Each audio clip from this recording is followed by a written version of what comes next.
ಇವತ್ತು ನನ್ನ ಡೆಮಾನ್ಸ್ಟ್ರೇಷನ್ ಬಂದು ಮುಹೂರ್ತಂ ಹೇರ್ ಸ್ಟೈಲ್. ನಾವು ಹಲವಾರು ಥರ ಹೇರ್ ಸ್ಟೈಲ್ಗಳು ಮಾಡ್ತೀವಿ. ಓಕೆ, ಕ್ವಿಕ್ಕಾಗಿ ಒಂದು introduction. My name is Vidya Naveen, professional hair artist, draping artist, floral artist. ಓಕೆನಾ? ಸೊ ಹೇರ್ ಸ್ಟೈಲನ್ನು ಹಲವಾರು ಜನರ ಹತ್ರ ಕಲಿತು ನನ್ನದೇ ಆಗಿರೋಂಥ ಒಂದು ಟೆಕ್ನಿಕ್ನ ಕ್ರಿಯೇಟ್ ಮಾಡ್ಕೊಂಡಿದ್ದೀನಿ. ತುಂಬ ಜನ ನೋಡಿದವ್ರನ್ನ ಮತ್ತೆ ಮತ್ತೆ ನೋಡ್ತಾ ಇದ್ದೀನಿ. ತುಂಬ ಖುಷಿ ಆಗ್ತಾ ಇದೆ. ಎಲ್ಲರೂ ಒಂದ್ಸಲ ಜೋರಾಗಿ ಕ್ಲಾಪ್ ಮಾಡಿಬಿಡಿ. Thank you so much. So ಡೈರೆಕ್ಟಾಗಿ ಐ ವಿಲ್ ಸ್ಟಾರ್ಟ್ ವಿತ್, ನಾನು ಸ್ಟಾರ್ಟ್ ಮಾಡ್ತೀನಿ ಕ್ಲಾಸ್ ಬಗ್ಗೆ. ಮುಹೂರ್ತಂ ಹೇರ್ ಸ್ಟೈಲ್ ಎಲ್ಲರೂ ಮಾಡ್ತೀವಲ್ವಾ? ಎಲ್ಲರೂ ನಾರ್ಮಲಾಗಿ ಮುಹೂರ್ತಂ ಹೇರ್ ಸ್ಟೈಲ್ ಮಾಡ್ತೀವಿ. ಹಲವಾರು ಥರ ಹೇರ್ ಸ್ಟೈಲ್ಗಳು ನಾವು ಇವಾಗ ತುಂಬ ಇಂಟರ್ನ್ಯಾಷನಲ್ ಹೇರ್ ಸ್ಟೈಲ್ಸ್ ಎಲ್ಲ ಬಂದಿದೆ, ಕಲ್ತ್ಕೋತಾ ಇದ್ವಿ. ಬಟ್ ಅದನ್ನೆಲ್ಲ ಕಲ್ತ್ಕೊಂಡ್ರು ಕೂಡ ನಮಗೆ ಮ್ಯಾಕ್ಸಿಮಮ್ ಪ್ರಾಬ್ಲಮ್ ಆಗೋದು ಎಲ್ಲಿ ಹೇಳಿ? ಮುಹೂರ್ತಂ ಹೇರ್ ಸ್ಟೈಲ್ ಪೂಫ್ ಮಾಡೋ ಜಾಗದಲ್ಲಿ, ಬ್ರೇಡ್ ಮಾಡೋ ಜಾಗದಲ್ಲಿ, ಆ ಟೈಮ್ ಮ್ಯಾನೇಜ್ಮೆಂಟಲ್ಲಿ, ಬೇಬಿ ಹೇರ್ಸ್ ಕಂಟ್ರೋಲ್ ಮಾಡೋ ಜಾಗದಲ್ಲಿ, ಈ ಥರ ಜಾಗದಲ್ಲೆಲ್ಲ ತುಂಬ ಪ್ರಾಬ್ಲಮ್ಸ್ಗಳನ್ನ ಫೇಸ್ ಮಾಡ್ತೀವಿ. ನಮ್ಮ ಪ್ರಕಾರ ನಾನು ಎಷ್ಟೇ ಬೇರೆ ಬೇರೆ ಇಂಟರ್ನ್ಯಾಷನಲ್ ಹೇರ್ ಸ್ಟೈಲ್ ಇರ್ಬೋದು, ಲೈನಿಂಗ್ ಟೆಕ್ನಿಕ್ ಇರ್ಬೋದು ತೋರಿಸ್ಕೊಟ್ರೂ ಕೂಡ ಡೆಮೋ ಪರ್ಪಸ್ ನಾವು ಮಾಡ್ಬೋದಷ್ಟೇ. ಯಾವುದಾದ್ರೂ ಕ್ಲೈಂಟ್ ಮೇಲೆ ನಮಗೆ ಟೈಮ್ ಸಿಗುತ್ತಾ? ಸ್ಪೆಷಲಿ ಸೌತ್ ಇಂಡಿಯನ್ ಬ್ರೈಡ್ ಮಾಡಬೇಕಾದ್ರೆ ನಮಗೆ ಟೋಟಲ್ ಸಿಗೋದೇ 20 ನಿಮಿಷ. 20 ನಿಮಿಷದಲ್ಲಿ ಹೇರ್, ಸ್ಯಾರಿ, ಮೇಕಪ್ ಎಲ್ಲವನ್ನೂ ನಾವು ಮುಗಿಸ್ಬೇಕಾಗತ್ತೆ. ಸೊ ತುಂಬ ಕ್ವಿಕ್ಕಾಗಿ ಈಸಿಯಾಗಿ ಯಾವ ಥರ ಒಂದು ಮುಹೂರ್ತಂ ವೇರಿಯೇಷನ್ ಮಾಡ್ಬೋದು ಅಂತ ತೋರಿಸ್ಕೊಡ್ತೀನಿ.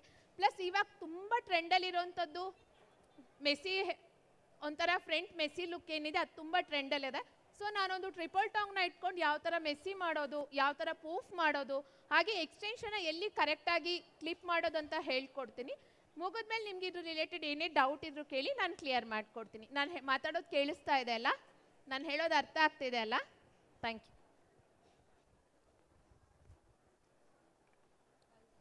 Yeah, sit. Yeah, you can sit. ಕೂತ್ಕೊಳ್ಳಿ.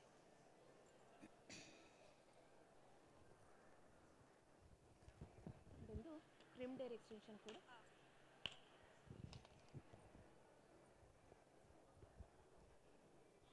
ಯಾ, ಅಲ್ಲಿ ಹಾಕ್ಲಾ? ಯಾ, ಸಿಟ್. ಕಾಣಿಸುತ್ತೆ ಎಲ್ರಿಗೂ?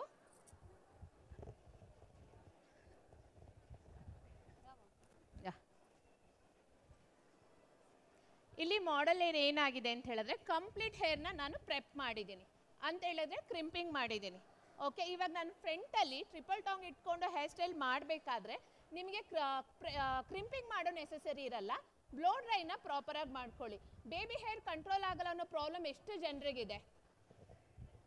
ಫ್ರಂಟ್ ಬೇಬಿ ಹೇರ್ ಕಂಟ್ರೋಲ್ ಆಗಲ್ಲ, ಕರೆಕ್ಟಾ?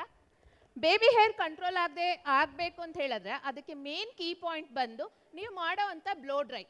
ಬ್ಲೋ ಡ್ರೈ ಒಂದೇ ಒಂದು ನಿಮಗೆ ಪ್ರಾಪರಾಗಿ ಬೇಬಿ ಹೇರ್ಸ್ನ ಕಂಟ್ರೋಲ್ ಮಾಡೋಕ್ಕಾಗೋದು. ಬೇರೆ ಯಾವುದೇ ವಿಷಯನ ನಾವು ಟ್ರೈ ಮಾಡಿದ್ರು ಕೂಡ ಬೇಸ್ ಕರೆಕ್ಟಾಗಿರಬೇಕು ಅಂತ ಹೇಳ್ತೀವಲ್ವ, ಹಾಗೆ ನಾವು ಬ್ಲೋ ಡ್ರೈನ ಒಂದು ಪ್ರಾಪರ್ ಆಗಿರೋಂಥ ಟೆಕ್ನಿಕಲ್ ಮಾಡಿದ್ರೆ ನಮ್ಮ ಕಂಪ್ಲೀಟ್ ಬೇಬಿ ಹೇರ್ಸ್ಗಳು actually it is not sitting properly.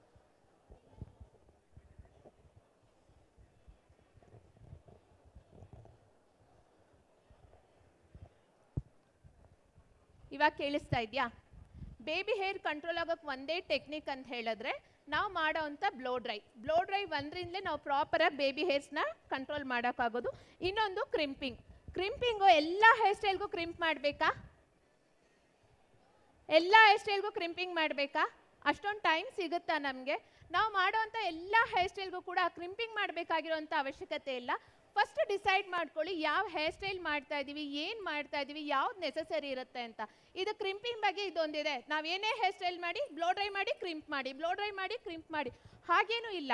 ನಾವು ಯಾವ ಹೇರ್ ಸ್ಟೈಲ್ ಕ್ರಿಯೇಟ್ ಮಾಡ್ತೀವಿ, ಏನು ಮಾಡ್ತೀವಿ, ಯಾವ ವಿಧವಾದ ಫ್ರಂಟ್ ವೇರಿಯೇಷನ್ನ ಮಾಡ್ತೀವಿ, ಅದ್ರ ಮೇಲೆ ನಾವು ಡಿಸೈಡ್ ಮಾಡ್ಕೋಬೇಕಾಗ್ತದೆ. ಸೊ ಎಲ್ಲದಕ್ಕೂ ಬ್ಲೋ ಡ್ರೈ ಮಾಡಬೇಕಾಗಿರೋ ಎಲ್ಲದಕ್ಕೂ ಕ್ರಿಂಪ್ ಮಾಡಬೇಕಾಗಿರೋ ಅವಶ್ಯಕತೆ ಇಲ್ಲ.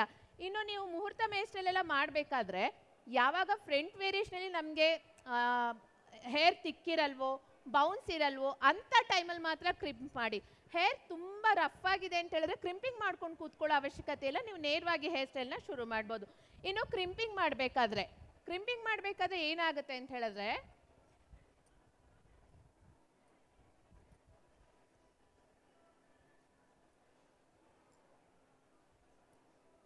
ನಾವು ಹೇರ್ ತೊಗೊಂಡು ಕಂಪ್ಲೀಟ್ ಹೇರ್ನ ಕ್ರಿಂಪ್ ಮಾಡ್ಕೋತೀವ. ಆದರೆ ಏನಾಗುತ್ತೆ, ಈ ಫ್ರಂಟಲ್ಲಿರೋ ಬೇಬಿ ಹೇರ್ಸ್ಗಳೆಲ್ಲ ಕ್ರಿಂಪ್ ಆಗಲ್ಲ. ಆ ಬೇಬಿ ಹೇರ್ಸ್ ಕ್ರಿಂಪ್ ಆಗದೇ ಇರಬೇಕಾದ್ರೂ ಕೂಡ ನಮ್ಗೆ ಏನಾಗುತ್ತೆ ಅಂತ ಹೇಳಿದ್ರೆ ಬೇಬಿ ಹೇರ್ಸ್ ಸೆಟ್ಲ್ ಆಗಲ್ಲ. ಕಂಪ್ಲೀಟಾಗಿ ನಾವು ಮಾಡ್ತಾ ಇರೋ ಹೇರ್ ಸ್ಟೈಲ್ ಏನಿದೆ ಅದು ಪೂರ್ತಿಯಾಗಿ ಕ್ರಿಂಪಿಂಗ್ ಮುಗಿದ್ಮೇಲೆ ನಮ್ಮ ಈ ಫ್ರಂಟ್ ಏರ್ ಲೈನ್ ಇರುತ್ತೆ, ಇದನ್ನು ಸಪ್ರೇಟಾಗಿ ತಗೊಳ್ಳಿ. ಓಕೆನಾ? ಇದನ್ನು ಸಪ್ರೇಟಾಗಿ ತಗೊಂಡು ಈ ಡೈರೆಕ್ಷನಲ್ಲಿ ಅದನ್ನು ಸಪ್ರೇಟಾಗಿ ಕ್ರಿಂಪ್ ಮಾಡ್ಕೊಳ್ಳಿ. ಆ ರೀತಿ ಕ್ರಿಂಪ್ ಮಾಡ್ಕೋಬೇಕಾದ್ರೂ ಕೂಡ ನಮ್ಮ ಬೇಬಿ ಹೇರ್ ಸೆಟ್ಲ್ ಆಗುತ್ತೆ, ಕ್ರಿಂಪಿಂಗು ಆ ಕೂದಲಿಗಾಗುತ್ತೆ. ನಮಗೊಂದು ಒಳ್ಳೆ ಬೌನ್ಸ್ ಕೂಡ ಬರುತ್ತೆ. ಈ ಫ್ರಂಟ್ ಆ ಏರ್ ಒಂಥರ ಗುಂಗುರು ಗುಂಗುರು ಕೂದಲು ಏನಿರುತ್ತೆ ಅದು ನಿಂತ್ಕೊಳ್ಳಲ್ಲ. ಓಕೆನಾ? ಯಾವುದೇ ಹೇರ್ ಸ್ಟೈಲ್ ಏನೇ ಮಾಡೋದಿರಲಿ ಫ್ರಂಟ್ ವೇರಿಯೇಷನ್ ಅಂತ ಒಂದು ಮಾಡ್ತೀವಿ. ಮಿಡಲ್ ಸೆಕ್ಷನ್ ಇರಲಿ, ಸೈಡ್ ಸೆಕ್ಷನ್ ಇರಲಿ, ಯಾವುದೇ ಮಾಡಿದ್ರು ಫ್ರಂಟ್ ವೇರಿಯೇಷನ್ ಅಂತ ಒಂದು ಮಾಡ್ತೀವಿ. ಆ ಫ್ರಂಟ್ ವೇರಿಯೇಷನ್ಗೆ ಒಂದು ಸ್ವಲ್ಪ ಹೇರ್ನ ಬಿಡಬೇಕಾಗತ್ತೆ. ಅದನ್ನು ಕೂಡ ನೀವು ಸ್ಕ್ಯಾಲ್ಪ್ನ ನೋಡಿಕೊಂಡು ಹೇರ್ ಪಾರ್ಟಿಷನ್ ಎಷ್ಟಿದೆ, ಹೇರ್ ತಿನ್ನಾಗಿದೆಯಾ, ತಿಕ್ಕಾಗಿದೆಯಾ, ಹೇರ್ ವಾಲ್ಯೂಮ್ ಎಷ್ಟಿದೆ ಅಂತ ನೋಡ್ಕೊಂಡು ಬಿಡಬೇಕಾಗತ್ತೆ. ಕರೆಕ್ಟಾಗಿ ಹೇರಲ್ಲಿ ಕರೆಕ್ಟಾಗಿ ವಾಲ್ಯೂಮ್ ಇತ್ತು ಅಂತ ಹೇಳಿದ್ರೆ ನೀವು ಫ್ರಂಟ್ ವೇರಿಯೇಷನ್ ಕರೆಕ್ಟಾಗಿ ಒಂದು 4 ಫಿಂಗರ್ ಅಷ್ಟು ಗ್ಯಾಪ್ ಬಿಟ್ಟರೆ ಫ್ರಂಟ್ ವೇರಿಯೇಷನ್ ಎಲ್ರಿಗೂ ಸರಿಯಾಗಿ ಬರುತ್ತೆ. ಹೇರ್ ತುಂಬ ತಿನ್ನಾಗಿತ್ತು ಅಂತ ಹೇಳಿದ್ರೆ 1 ಫಿಂಗರ್ ಗ್ಯಾಪ್ ಜಾಸ್ತಿ ತೊಗೊಳ್ಳಿ. ತುಂಬ ತಿಕ್ಕಾಗಿತ್ತು ಅಂತ ಹೇಳಿದ್ರೆ ನೀವು ಒಂದು 4 ಫಿಂಗರ್ ಅಷ್ಟು ತೊಗೊಳ್ಳಿ, ನಿಮಗೆ ಸರಿಯಾಗುತ್ತೆ.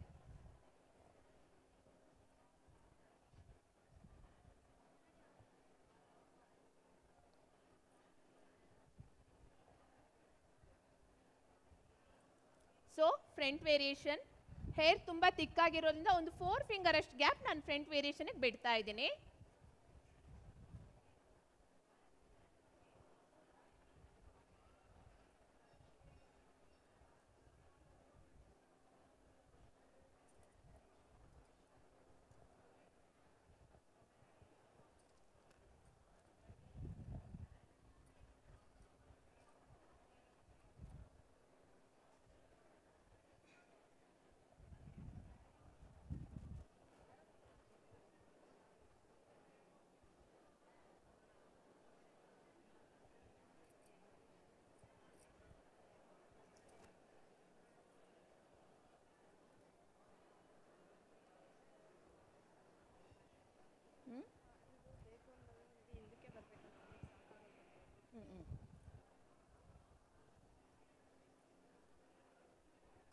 ಓಕೆನಾ?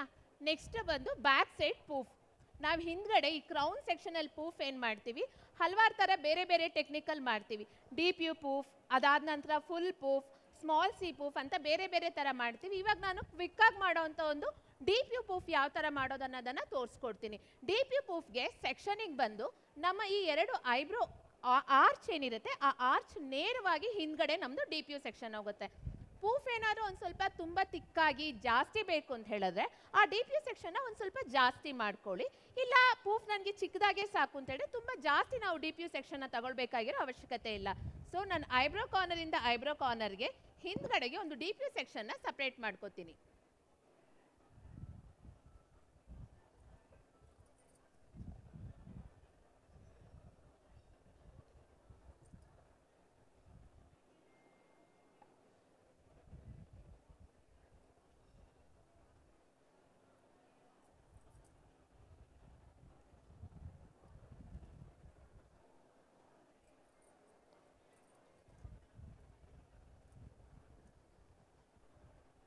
ಸೆಕ್ಷನ್ ಕ್ಲಿಪ್ ಕೊಡಿ, ಕ್ರಿಂಪ್ ಎಕ್ಸ್ಟೆನ್ಷನ್ ತಗೋ. ಆಯಿತಾ?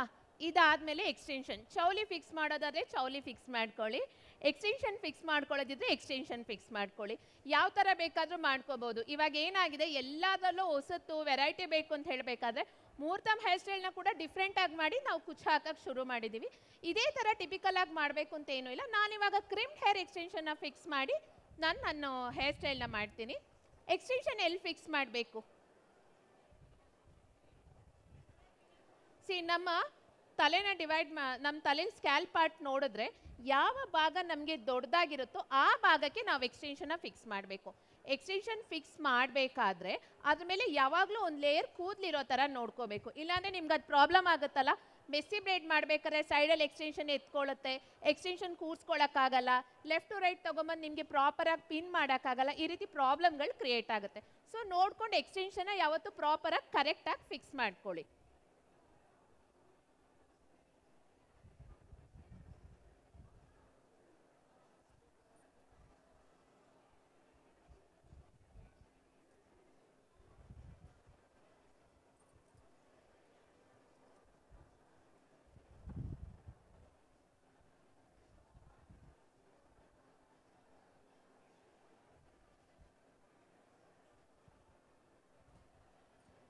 ಇದು ಕ್ರಿಮ್ಡ್ ಹೇರ್ ಎಕ್ಸ್ಟೆನ್ಷನ್ ಗೊತ್ತಿರುತ್ತಲ್ಲ ಎಲ್ರಿಗೂ. ನಾವು ನಾರ್ಮಲ್ ಆಗಿ ಏನು ಹೇರ್ ಕ್ರಿಂಪ್ ಮಾಡ್ತೀವೋ ಅದರಲ್ಲಿ ಇದು ಕ್ರಿಮ್ಡ್ ಹೇರ್ ಎಕ್ಸ್ಟೆನ್ಷನ್. ಇದರಲ್ಲಿ ನಮಗೆ ಹೈಲೈಟೆಡು ಸಿಗುತ್ತೆ, ಬ್ಲ್ಯಾಕ್ ಕಲರು ಸಿಗುತ್ತೆ. ಸೊ ನಾನು ಏನು ಮಾಡ್ತೀನಿ, ಎಕ್ಸ್ಟೆನ್ಷನ್ನ ಸ್ಕ್ಯಾಲ್ಪಿಗೆ ಇಟ್ಕೊಂಡು ಈ ಥರ ಚೆಕ್ ಮಾಡಿ ನೋಡ್ತೀನಿ. ಇಷ್ಟು ಎಕ್ಸ್ಟ್ರಾ ಬಂದಾಗ ಏನು ಮಾಡ್ತೀರಾ,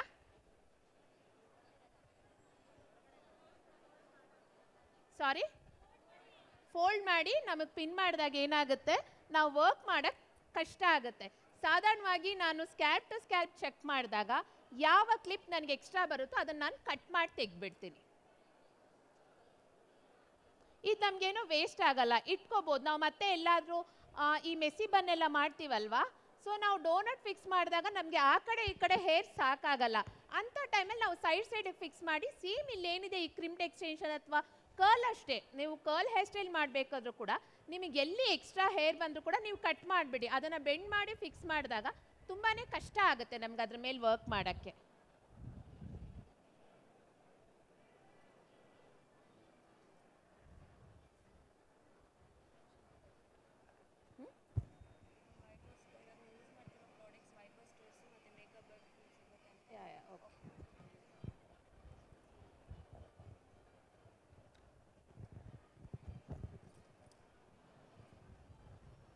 ಓಕೆ, ರೂಟಲ್ಲಿ ಒಂದು ಸ್ವಲ್ಪ ನಾನು ಬ್ಯಾಕ್ ಹೋಮ್ ಮಾಡ್ಕೋತೀನಿ ಆ ಎಕ್ಸ್ಟೆನ್ಷನ್ನ ಫಿಕ್ಸ್ ಮಾಡೋಕ್ಕೆ. ಬ್ಯಾಕ್ ಹೋಮ್ ಮಾಡಬೇಕಾದ್ರೆ ಒಂದು ಗಮನ ಇಲ್ಲಿ, ಸುಮ್ಮನೆ ಎಲ್ಲಿ ಬೇಕೋ ಅಲ್ಲಿ ಬ್ಯಾಕ್ ಹೋಮ್, ಜಾಸ್ತಿ ಬ್ಯಾಕ್ ಹೋಮ್ ಮಾಡಬೇಕಾಗಿರೋ ನೆಸೆಸರಿ ಇಲ್ಲ. ಎಲ್ಲಿ ಅವಶ್ಯಕತೆ ಇದೆಯೋ ಎಲ್ಲಿ ಬೇಕೋ ರೂಟಿಂದ ಒಂದು ಅರ್ಧ ಇಂಚ್ ಮೇಲೆವರೆಗೂ ನೀವು ಬ್ಯಾಕ್ ಹೋಮ್ ಮಾಡಿದ್ರೆ ಸಾಕಾಗುತ್ತೆ. ತುಂಬ ಜಾಸ್ತಿ ಬ್ಯಾಕ್ ಹೋಮ್ ಮಾಡೋದಕ್ಕೆ ಹೋಗಬೇಡಿ. ಸೊ ನಾನು ರೂಟಲ್ಲಿ ಒಂದು ಸ್ವಲ್ಪ ಲೈಟಾಗಿ ಬ್ಯಾಕ್ ಹೋಮ್ ಮಾಡ್ತಾ ಇದ್ದೀನಿ ಎಕ್ಸ್ಟೆನ್ಷನ್ನ ಫಿಕ್ಸ್ ಮಾಡೋಕ್ಕೆ. ಹೇಗೋ ಬ್ರೇಡ್ ಮಾಡ್ತಾ ಇದ್ದೀವಿ, ಕರ್ಲ್ ಮಾಡಬೇಕಾದ್ರೆ ನಾವು ಜಾಸ್ತಿ ತಲೆ ಕೆಡಿಸ್ಕೋಬೇಕಾಗುತ್ತೆ, ಯಾಕಂದರೆ ಓಪನ್ ಏರ್ ಇರುತ್ತೆ. ಬ್ರೇಡ್ ಮಾಡಬೇಕಾದ್ರೆ ಹೆಂಗೋ ಎಕ್ಸ್ಟೆನ್ಷನ್ ಫಿಕ್ಸ್ ಆಗೋಗುತ್ತಲ್ಲ, ಹಾಗಾಗಿ ತಲೆ ಕೆಡಿಸ್ಕೊಳ್ಳೋ ಅವಶ್ಯಕತೆ ಇಲ್ಲ. ಒಂದು ಸ್ವಲ್ಪ ನಾವು ಬ್ಯಾಕ್ ಹೋಮ್ ಮಾಡಿದ್ರೆ ಸಾಕಾಗುತ್ತೆ.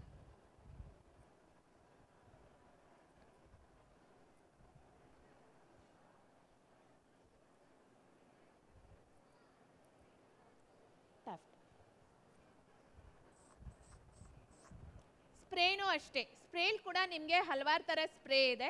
ಬಟ್ ಸಮಯ ಕಮ್ಮಿ ಇರೋದ್ರಿಂದ ಕೆಲವೊಂದು ಟೆಕ್ನಿಕ್ನ ಮಾತ್ರ ಹೇಳ್ಕೊಡ್ತೀನಿ. ಸ್ಪ್ರೇ ಮಾಡಬೇಕಾದ್ರೆ ಕರೆಕ್ಟಾಗಿರೋ ಸ್ಪ್ರೇ ಟೆಕ್ನಿಕ್ನ ಫಾಲೋ ಮಾಡಿ. ಯಾವ ಸ್ಪ್ರೇ ಇಟ್ಕೊಂಡು ಎಲ್ಲ ಥರ ವರ್ಕ್ಗಳನ್ನ ಬೇಕಾದರೂ ನೀವು ಮಾಡ್ಬೋದು. ಬಟ್ ಏನು ಅಂತ ಹೇಳಿದ್ರೆ, ಸ್ಪ್ರೇ ಮಾಡಬೇಕಾದ್ರೆ ಒಂದೇ ರೂಲು, ನಾವು ಎಲ್ಲಿಗೆ ಸ್ಪ್ರೇ ಮಾಡ್ತೀವೋ ಅಲ್ಲಿಂದ ಸ್ಪ್ರೇ ಬಾಟಲ್ ದೂರ ಇರಬೇಕು. ಕಂಟಿನ್ಯೂ ಒಂದೇ ಸಲ ಈ ಥರ ಸ್ಪ್ರೇ ಮಾಡಬಾರ್ದು. ಆನ್ ಆಫ್ ಇದರಲ್ಲಿ ಸ್ಪ್ರೇ ಮಾಡಬೇಕು. ಆಮೇಲೆ ಸ್ಪ್ರೇ ಮಾಡಿದ್ಮೇಲೆ ಅದಕ್ಕೊಂದು ಸ್ವಲ್ಪ ಡ್ರೈ ಆಗಕ್ಕೆ ಟೈಮ್ ಕೊಡಬೇಕು. ನೀವು ಹೇರ್ ಸ್ಟೈಲ್ ಮಾಡಬೇಕಾದ್ರೆ ಸ್ಟಿಕ್ಕಿ ಕೈಗೆ ಅಂಟುತ್ತೆ, ಒಂಥರ ಈ ರೀತಿ ಫಿಕ್ಸ್ ಆದಂಗೆ ಆಗುತ್ತಲ್ಲ. ರೀಸನ್ ಏನು ಅಂತ ಹೇಳಿದ್ರೆ, ನಾವು ಒಂದ್ಸಲ ಸ್ಪ್ರೇ ಆದಮೇಲೆ ಅದನ್ನು ಡ್ರೈ ಆಗಕ್ಕೆ ಟೈಮ್ ಕೊಡೋದೇ ಇಲ್ಲ. ನಾವು ಸ್ಪ್ರೇ ಆದಮೇಲೆ ಒಂದು ಸ್ವಲ್ಪ ಟೈಮ್ ಕೊಡಿ. ಈ ಕಡೆ ಸ್ಪ್ರೇ ಮಾಡಿದ್ಮೇಲೆ ಮತ್ತೆ ಅದೇ ಜಾಗದಲ್ಲಿ ಸ್ಪ್ರೇ ಮಾಡೋ ಬದಲು ಈ ಕಡೆ ಸ್ಪ್ರೇ ಮಾಡಿ, ಅಷ್ಟೊತ್ತಿಗೆ ಅದು ಡ್ರೈ ಆಗುತ್ತೆ. ಫ್ಯೂ ಸೆಕೆಂಡ್ಸಲ್ಲಿ ಅದು ಡ್ರೈ ಆಗೋದ್ರಿಂದ ಒಂದು ಸ್ವಲ್ಪ ಸಮಯ ಜಾಸ್ತಿ ಕೊಡಿ ಅದಕ್ಕೆ.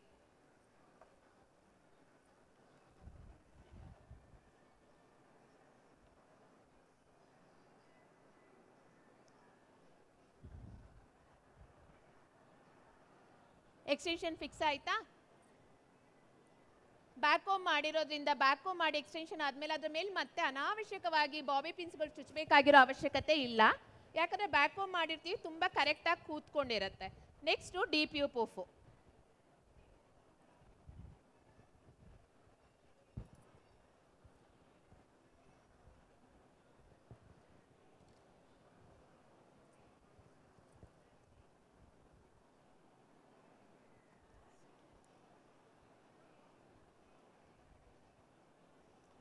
ಪೂಫಲ್ಲಿ ನಾರ್ಮಲ್ ಆಗಿ ಏನು ಪ್ರಾಬ್ಲಮ್ ಆಗುತ್ತೆ, ಪೂಫ್ ಬ್ರೇಕ್ ಆಗುತ್ತೆ.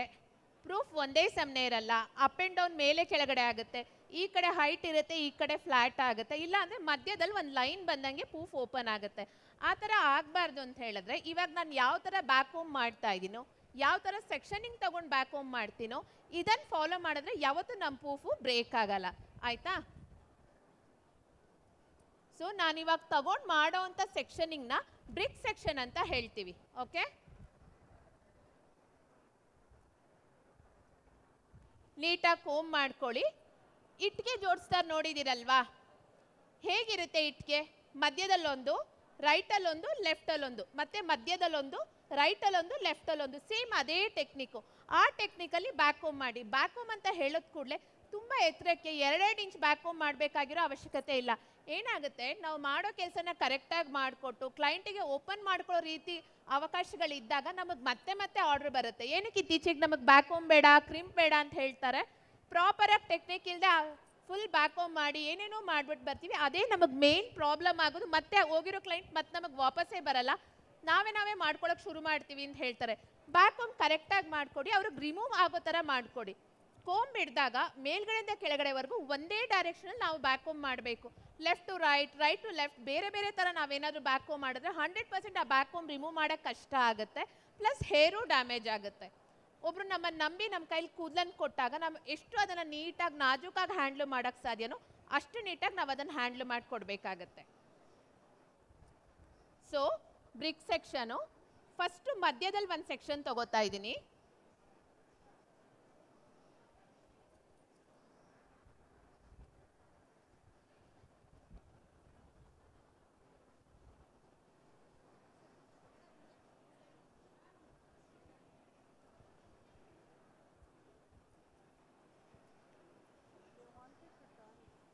ಓಕೆ, ಸೊ ಬ್ಯಾಕ್ ಹೋಮಿಂಗಲ್ಲೂ ತುಂಬ ಥರ ಬ್ಯಾಕ್ ಹೋಮ್ ಬರುತ್ತೆ. Slant back homing, root back homing, ball back homing, ಹಲವಾರು ಥರ ಬ್ಯಾಕ್ ಹೋಮ್ ಮಾಡ್ಕೊಂಡು ಮಾಡ್ತೀವಿ. ಆದರೆ ಸೌತ್ ಇಂಡಿಯನ್ ಹೇರ್ ಸ್ಟೈಲ್ ಯಾವುದೇ ಬ್ರೇಡ್ ಮಾಡೋದಿದ್ರು ಏನೋ ಮಾಡೋದಿದ್ರು ಕೂಡ root back homing one technically ನಾವೆಲ್ಲವನ್ನು ಮಾಡಿಬಿಡ್ಬೋದು. ಓಕೆನಾ? ಸೊ ನಾನೇನು ಮಾಡ್ತೀನಿ ಅಂತ ಹೇಳಿದ್ರೆ ಹೇರ್ನ ಹಿಡ್ಕೊಂಡು ರೂಟಲ್ಲಿ ಬ್ಯಾಕ್ ಹೋಮ್ ಮಾಡ್ತೀನಿ.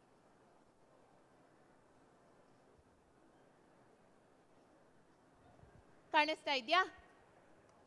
ಬ್ಯಾಕ್ ಹೋಮ್ ಆದಮೇಲೆ ಬ್ಯಾಕ್ ಹೋಮ್ ಏನೋ ಮಾಡಿಬಿಡ್ತೀವಿ, ಸ್ಪ್ರೇ ಎಲ್ಲಿ ಮಾಡ್ತೀವಿ, ಬ್ಯಾಕ್ ಹೋಮ್ ಇಲ್ಲಿದೆ ಇನ್ನೆಲ್ಲೋ ಸ್ಪ್ರೇ ಮಾಡ್ತೀವಿ. ಆ ಥರ ಮಾಡಬಾರ್ದು. ಯಾವ ಜಾಗದಲ್ಲಿ ಬ್ಯಾಕ್ ಹೋಮ್ ಆಗಿರುತ್ತೋ ಅಲ್ಲಿ ಮಾತ್ರ ಸ್ಪ್ರೇ ಮಾಡಿ. ಸ್ಪ್ರೇ ಮಾಡಿ ಇದನ್ನು ಈ ಥರ ಸ್ಪ್ರೆಡ್ ಮಾಡಿ.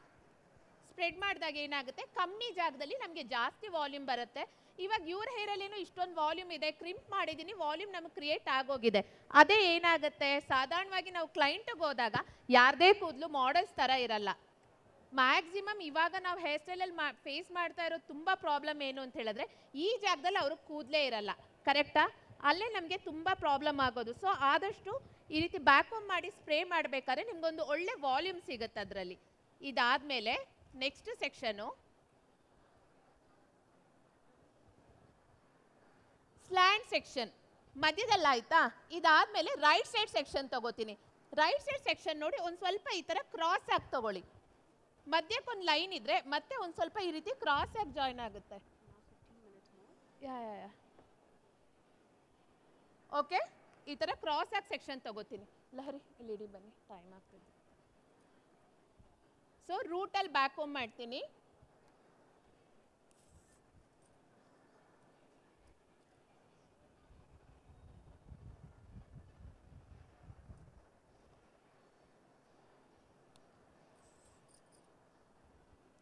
ರೈಟ್, ಲೆಫ್ಟ್ ಮತ್ತೆ ಸೆಂಟರ್.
ಫ್ರಂಟಲ್ಲಿ ಹೋಗ್ತಾ ಹೋಗ್ತಾ ಏನು ಮಾಡಿ, ರೂಟಲ್ಲಿ ಒಂದು ಸ್ವಲ್ಪ ಬ್ಯಾಕ್ ಹೋಮ್ನ ಕಮ್ಮಿ ಮಾಡಿ.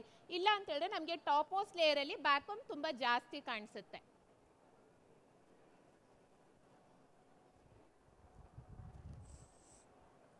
ಪಾಲಿಶಿಂಗ್ ಬ್ರಷ್ ಈ ಕೋಮ್ ನೋಡಿದ್ದೀರಾ, ಇದನ್ನ ಡಿಟ್ಯಾಂಗಲ್ ಕೋಂಬ್ ಅಥವಾ ಪಾಲಿಶಿಂಗ್ ಬ್ರಷ್ ಅಂತ ಕರಿತೀವಿ.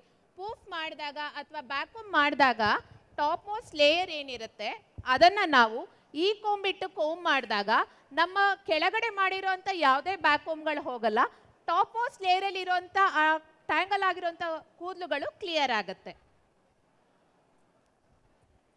ನಿಮ್ಗೆ ಏನಿದೆ ಈ ಪ್ರಾಡಕ್ಟ್, ಈ ಐಟಮ್ ಎಲ್ಲ ವೈಭವ್ ಸ್ಟೋರ್ಸಲ್ಲಿ ಅವೈಲೇಬಲ್ ಇದೆ. ತೋರಿಸ್ತಾ ಇರೋ ಎಲ್ಲ ಸ್ಪ್ರೇಗಳು, ಪ್ರಾಡಕ್ಟ್ಗಳು ಎಲ್ಲವೂ ಕೂಡ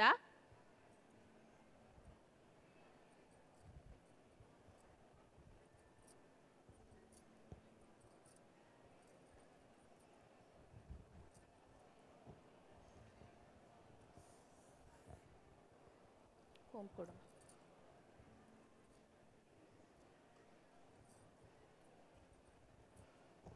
ಆಯ್ತಾ? ಪೂಫ್ ಎಷ್ಟು ಹೈಟ್ ಇರಬೇಕು? ಸಾಧಾರಣವಾಗಿ ಪೂಫ್ ರೂಲ್ ಏನು ಅಂತ ಹೇಳಿದ್ರೆ, ಮುಂದ್ಗಡೆಯಿಂದ ನೋಡಬೇಕಾದ್ರೆ ಪೂಫ್ ಕಾಣಿಸ್ಬಾರ್ದು, ಫ್ಲಾಟ್ ಆಗಿರ್ಬೇಕು. ನಾವಿಷ್ಟು ಹೈಟ್ ಮಾಡಿದಷ್ಟು ನೋಡಕ್ ತುಂಬಾ ಆಕ್ವರ್ಡ್ ಆಗಿ ಚೆನ್ನಾಗಿ ಕಾಣಿಸಲ್ಲ. ಅಷ್ಟಾಗಿ ಏನು ಮಾಡಿ, ಪೂಫ್ ಇರೋದೇ ನಮ್ಗೆ ಹಿಂದ್ಗಡೆ ಒಂದು ವೇರಿಯೇಷನ್ ತೋರ್ಸಕ್ಕೆ ಹೊರತು ಮುಂದ್ಗಡೆ ಫ್ರಂಟ್ ವೇರಿಯೇಷನ್ ಇಂದ ಪೂಫ್ ಹೊರಗಡೆ ಕಾಣಿಸೋದಕ್ಕಲ್ಲ. ಹಾಗಾಗಿ ಆದಷ್ಟು ಪೂಫ್ ಏನಿದೆ ಮುಂದ್ಗಡೆಯಿಂದ ನೋಡ್ಬೇಕಾದ್ರೆ ಒಂದು ಸ್ವಲ್ಪ ಫ್ಲಾಟ್ ಆಗಿರೋ ಥರನೇ ಇರಲಿ.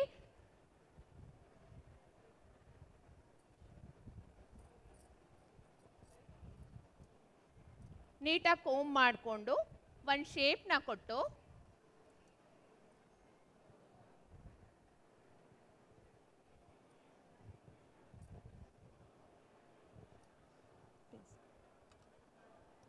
ಪಿನ್ನಿಂಗ್ ಯಾವ ಥರ ಮಾಡ್ತೀನಿ ಅಂತ ನೋಡ್ಕೊಳ್ಳಿ. ಪೂಫ್ ಪಿನ್ನಿಂಗ್ ಮಾಡೋದು ಕೂಡ ನಮ್ಗೊಂಚೂರು ಕಷ್ಟನೇ.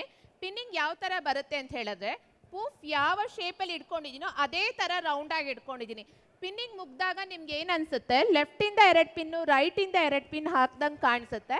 ಆದರೆ ನಾನು ನನ್ನ ಕೈ ಯಾವ ಥರ ಹೋಲ್ಡ್ ಮಾಡಿರ್ತೀನೋ ಅದೇ ಶೇಪಲ್ಲಿ ನಾನು ಪೂಫ್ನ ಪಿನ್ ಮಾಡಿರ್ತೀನಿ.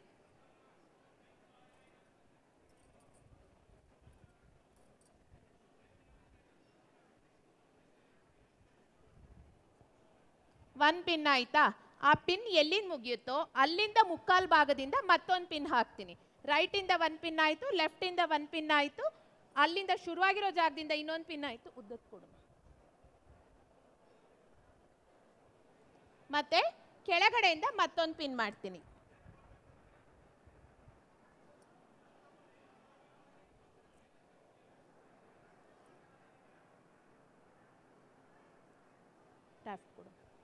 ಪಿನ್ನಿಂಗ್ ಆದಮೇಲೆ ಯಾವುದಾದ್ರೂ ಹಾರ್ಡ್ ಸ್ಪ್ರೇನ ತಗೊಂಡು ಪಿನ್ ಮೇಲೆ ಒಂದ್ಸಲ ಸ್ಪ್ರೇ ಮಾಡಿಬಿಟ್ರೆ ನಾವೇನು ಪಿನ್ನಿಂಗ್ ಮಾಡಿರ್ತೀವೋ ಅದು ಮೂವ್ ಆಗಲ್ಲ, ಅಲ್ಲೇ ಸ್ಟ್ರಾಂಗ್ ಆಗಿ ಕೂತ್ಕೊಳ್ಳುತ್ತೆ.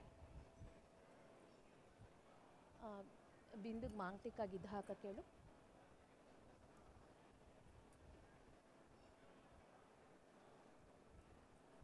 ಫ್ರಂಟ್ ವೇರಿಯೇಷನ್,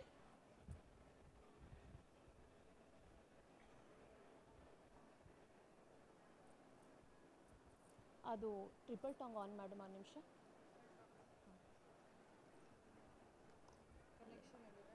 ಕನೆಕ್ಷನ್ ಅಲ್ಲಿ ಕೊಡಬೇಕು.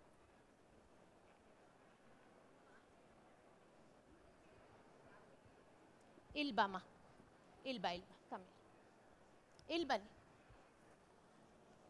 ಫ್ರಂಟು ಮೆಸಿ ವೇರಿಯೇಷನ್ ಏನಿರುತ್ತೆ ಹಲವಾರು ಥರ ಮಾಡ್ತೀವಿ.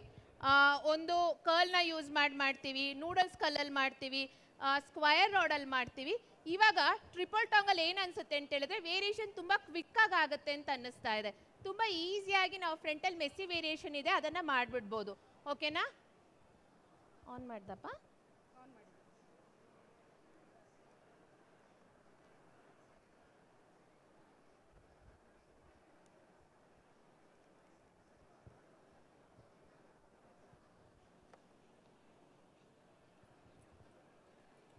ಒಂದೊಂದೇ ಸೆಕ್ಷನ್ಗಳನ್ನ ತಗೊಂಡು ಟ್ರಿಪಲ್ ಟಾಂಗ್ ಯೂಸ್ ಮಾಡಿ ನಾನು ವೇವ್ಸ್ ಮಾಡ್ಕೊತಾ ಹೋಗ್ತೀನಿ.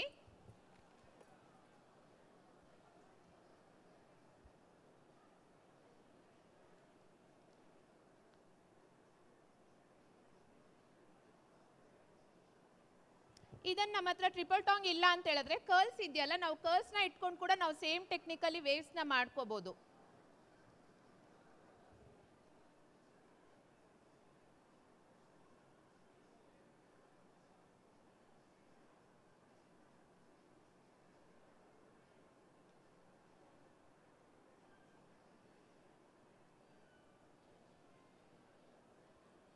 ಒಂದ್ಸಲ ಮೇಲ್ಗಡೆಯಿಂದ ಮಾಡಿದ್ರೆ ಟ್ರಿಪಲ್ ಟಾಂಗ್ನ ಮತ್ತೊಂದ್ಸಲ ಕೆಳಗಡೆಯಿಂದ ಇಡ್ತಾ ಇದ್ದೀನಿ. ಓಕೆನಾ?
ಸೊ ನಾನು ಪೂರ್ತಿ ಮಾಡ್ತಿಲ್ಲ, front half of the section ಮಾತ್ರ ಮಾಡ್ತೀನಿ.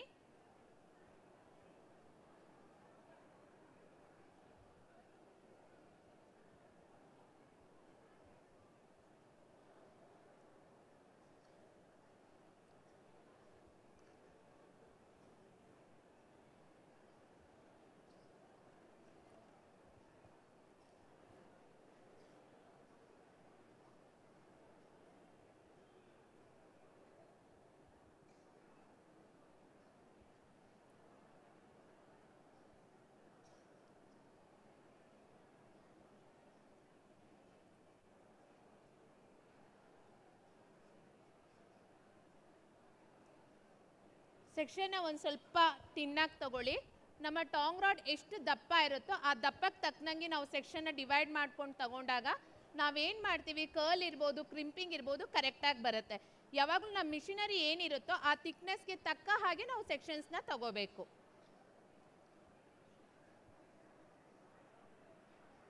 ಇಡ್ಕೊಪ್ಪ ಸೆಂಟರ್ ಪಾರ್ಟಿಷನ್ ಅದು ಆಫ್ ಆಗೋಗಿದೆ, ಅದು ಅನ್ಪ್ಲಗ್ ಆಗಿದೆ.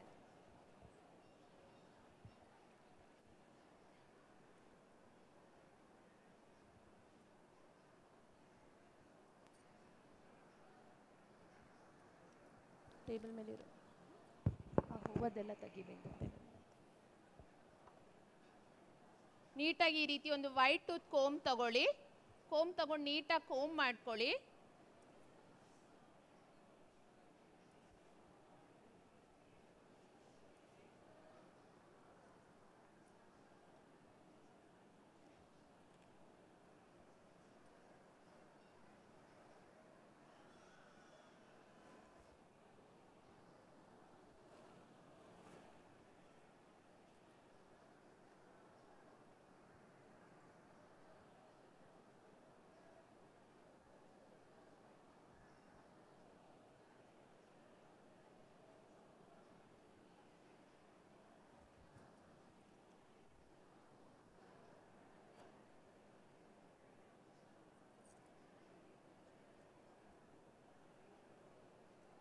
ವ್ಯಾಕ್ಸ್ ಸ್ಪ್ರೇ ಕೊಡೋಣ. ಈ ವ್ಯಾಕ್ಸ್ ಸ್ಪ್ರೇಯಿಂದ ಕೂಡ ನೀವು ತುಂಬ ಈಸಿಯಾಗಿ ಬೇಬಿ ಏರ್ಸ್ನ ಕಂಟ್ರೋಲ್ ಮಾಡ್ಬೋದು. ಬೇಬಿ ಏರ್ಸ್ ಮೇಲೆ ಕೋಮ್ ಮಾಡೋಕ್ಕೆ ಮುಂಚೆ ಒಂದ್ಸಲ ನೀವು ವ್ಯಾಕ್ಸ್ ಸ್ಪ್ರೇನ ಹಾಕ್ಬಿಟ್ಟು ಕೋಮ್ ಮಾಡಿದ್ರೆ ಫ್ರಂಟ್ ವೇರಿಯೇಷನ್ ತುಂಬ ನೀಟಾಗಿ ಕೂತ್ಕೊಳ್ಳುತ್ತೆ.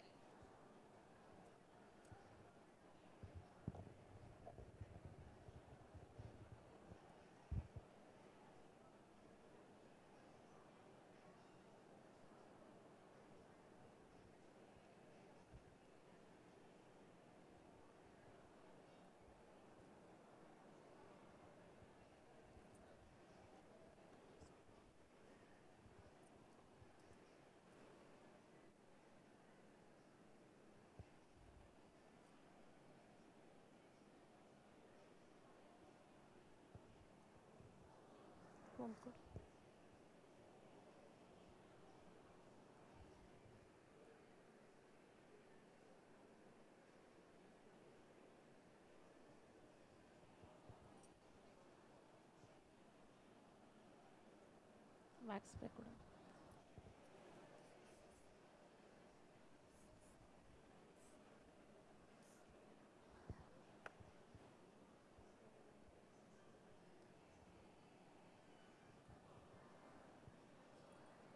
ಮಾಂಗ್ ಟಿಕ್ಕ ಕೊಡಪ್ಪ. ಮಾಂಗ್ ಟಿಕ್ಕ ಏನಾಯಿತು? ಪಾರ್ಟಿಷನ್ ಸೈಡ್ಗಾಗಿದೆಯಾ? ಮಿರರ್ ಇಲ್ವಲ್ಲ, ಪರವಾಗಿಲ್ಲ ಬಿಡಿ. ಮಾಂಗ್ ಟಿಕ್ಕ ಹಾಕ್ಬಿಟ್ಟು ಮುಚ್ಚಿಬಿಡೋಣ. ತಪ್ಪು ಮಾಡೋದು ದೊಡ್ಡ ವಿಷಯ ಅಲ್ಲ, ಅದನ್ನು ಕರೆಕ್ಟಾಗಿ ಅಡ್ಜಸ್ಟ್ ಮಾಡೋಕೆ ಗೊತ್ತಿರಬೇಕು. ಹಿಡ್ಕೊಪ್ಪ.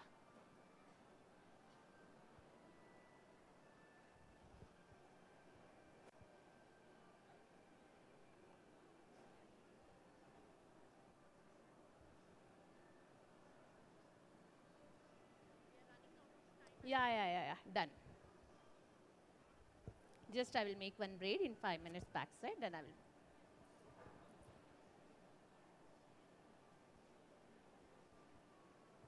ಕತ್ರಿ ಕೊಡು, ಕತ್ರಿ ಕೊಡು. ಹೂವದೆಲ್ಲ ತೆಗ್ಬಿಟ್ಟು ಕವರ್ಗೆ ಹಾಕೊಂಡ್ಬಿಡು ಲಹರಿ.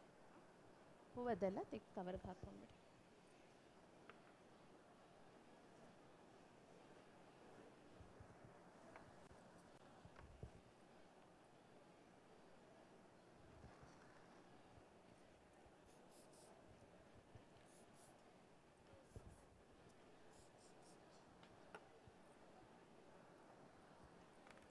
ಸೊ ಹಿಂದ್ಗಡೆ ಯಾವ ಬ್ರೇಡ್ ಬೇಕೋ ಆ ಥರ ಬ್ರೇಡ್ ಮಾಡ್ಕೊಂಡು ನಾವು ಕುಚ್ಚನ್ ಹಾಕೋಬೋದು.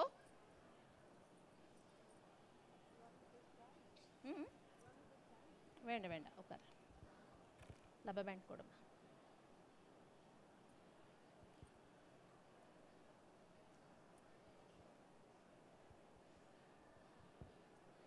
ಸ್ಟ್ರೈಟ್ ಆಗಿ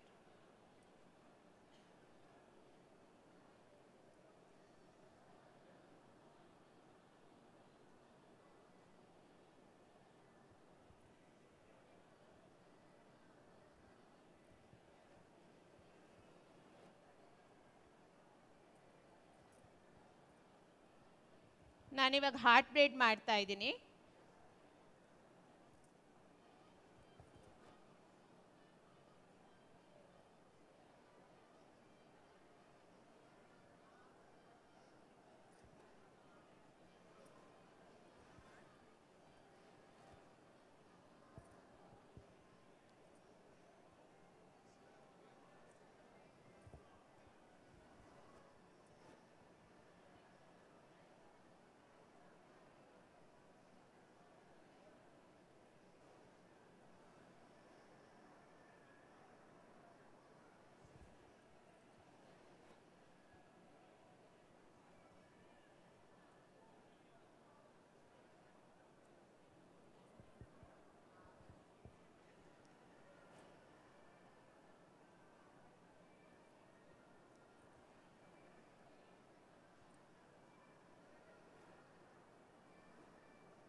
ಪಿನ್ ಬಾಕ್ಸ್ ಬಿಟ್ಬಿಟ್ಟು ಬಾಕಿ ಎಲ್ಲ ಪ್ರಾಡಕ್ಟಿಂದ ಕೊಟ್ಟು ಪ್ಯಾಕ್ ಮಾಡಿ.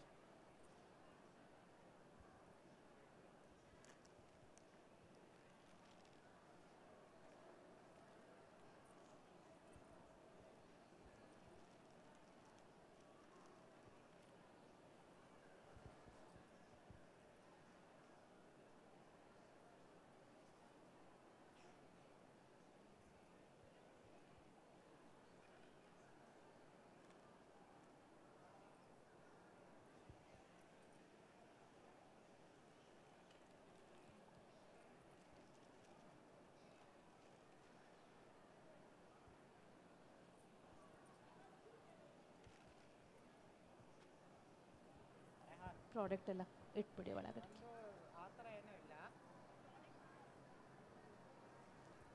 ಕೊಟ್ಬಿಡಿ ಬಿಂದು ಹತ್ರ ತಗೊಂಡೋಗಿ.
ಲಹರಿ ಜಡೇಡಿ ಮೇಲೆ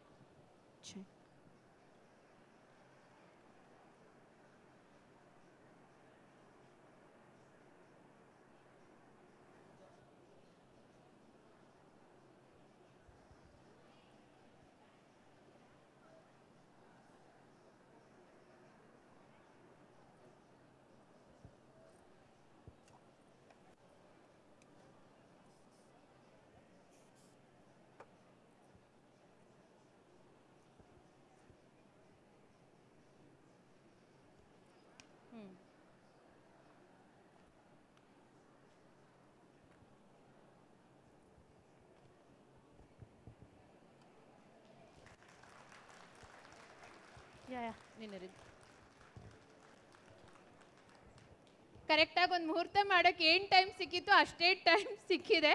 ಬಟ್ ಅದರಲ್ಲಿ ಏನು ಮಾಡೋಕ್ಕೆ ಸಾಧ್ಯನೋ ಮ್ಯಾಕ್ಸಿಮಮ್ ಕಮ್ಮಿ ಟೈಮಲ್ಲೂ ಮಾಡ್ಬೋದು ಅಂತ ಅನ್ಕೋತೀನಿ ಹೇರ್ ಸ್ಟೈಲ್ನ. Thank you so much. Thank you Vaibhav stores for beautiful opportunity. Sorry, my Instagram I D, ನನ್ನ ಇನ್ಸ್ಟಾಗ್ರಾಮ್ ಐ ಡಿ ಬಂದು ವಿದ್ಯಾ ನವೀನ್ ಕೇಶನ್ ವಸ್ತ್ರಕಲಾ ಅಂತ ಇದೆ. ಓಕೆ, ಕ್ವಿಕ್ಕಾಗಿ ಒಂದು 5 minutes. Any doubts? Thank you so much. Come. Claps audience, put your hands together. Music. Turn back.